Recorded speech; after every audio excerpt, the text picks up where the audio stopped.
Hi everybody, Jennifer Blevins-Smith with Integral Clinic Solutions, and you're watching my YouTube channel, Navigating the Business of Medicine.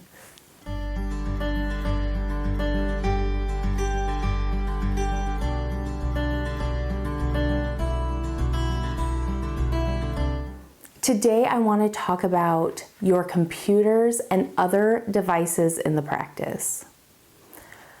A lot of people are on a budget when they're starting up a practice, and they also often forget about budgeting in for these types of items, not only for having the right level or the capable devices for their practice, but they also don't realize that there are places they can look to check what the standard should be in order to make sure that they buy the right computers and other devices to efficiently work in their practice. If you plan on using an EMR system, there are going to be requirements on what kind of computers at a minimum that you're going to need. And I don't mean type of computers like Dell versus Apple versus HP. I'm talking about what is inside, like the hardware, the software that's built into those computers that are capable of running efficiently the software that you need in your EMR. So a solid state drive is usually faster and better, but you also need a certain amount of memory and RAM and all this other stuff I don't totally understand because that's not my realm, but you should be asking your EMR, your billing system, any other programs you'll be running on your computers regularly, what kind of computers will support that data to run, and so it doesn't bog down the system, it doesn't freeze it, it doesn't crash, because I hear this all the time from practices that they have old computers that haven't been updated, or they bought new computers that weren't sufficient for what they needed, and it's slowing down everything. When it comes to scheduling, it comes to saving things, when it comes to entering data, and it's very frustrating for staff, but it also, time is money, and so the more time it takes to do something, the more money you kind of see going out the window.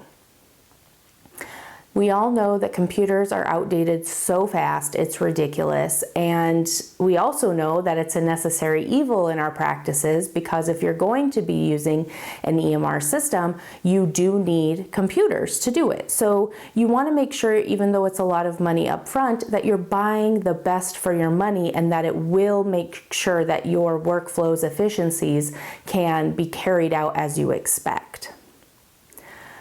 The importance of this also is due to security. So you want to make sure that you have something that can be programmed, that can be updated regularly in order to be compliant with all of your HIPAA security stuff, HIPAA privacy stuff that's required. So not only do you have to think about your EMR and any other kind of software you're going to be running on that hardware, but you also need to be thinking about the security aspects. You really want to get somebody who knows IT involved in this so that they can help you and make sure that you are doing and buying what you need up front.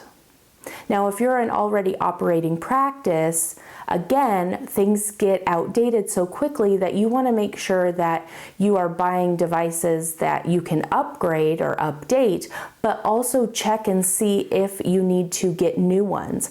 I know a lot of practices that have been operating for a while and they neglect to budget in these kind of monetary factors when they're anticipating costs for the following year, and then it kind of bites them and it ends up being a large expense they weren't expecting. So you want to make sure that you're keeping that in mind every year when you're starting your budget for the following year. Since we're past halfway through this year and we're going to be rapidly getting through this third quarter of the year, you do need to make sure that while you're budgeting for next year at this time, you're considering and thinking about that. There are other devices that can also run off your computers that you might not be aware of or that you're wanting to plan for, and maybe you're not thinking about your existing computers being capable of running those once you get them with the other stuff that's already on the computers. So, you know, like EKGs now can be ran off computers, spirometries, some vitals that you collect, the instruments can load that information directly into your EMR, but it all requires your hardware to be able to accommodate its software in order to do so. So when you're considering all of these like smart devices and you see that things are going to be maybe a little bit faster in your office because you're getting these devices, you have to think about the computer that's going to be connecting and processing everything. Because if you don't have a good computer, then it's kind of negating the whole purpose of buying these devices. I can't speak really long on this topic because, again, tech stuff is kind of over my head. It's not really my wheelhouse, but I have been in practices where we have ran into this issue time and time again. And I hear other practices all the time going, oh, our computers don't have cameras or microphones for, you know, team meetings or televisits. We have computers that are bogging down because we updated our EMR and the update required so much that our computers can't function.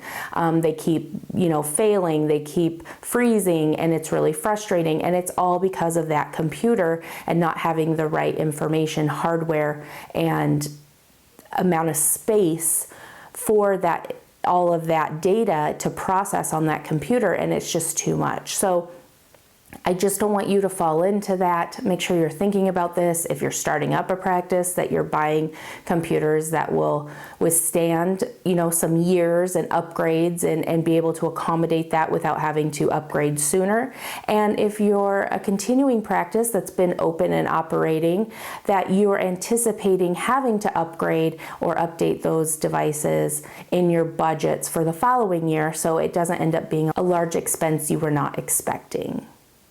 If you have any questions or comments about this, I would love to hear your perspective. If you've been through this, if you're an IT guru, what you suggest people to look for or look at, please leave that in the comments below. Smash the thumbs up button if today's video was helpful. Subscribe to my channel if you haven't already, and please share this video with anybody and everybody whom you feel it would benefit. Thanks so much, you guys. Take care of yourselves. Bye-bye.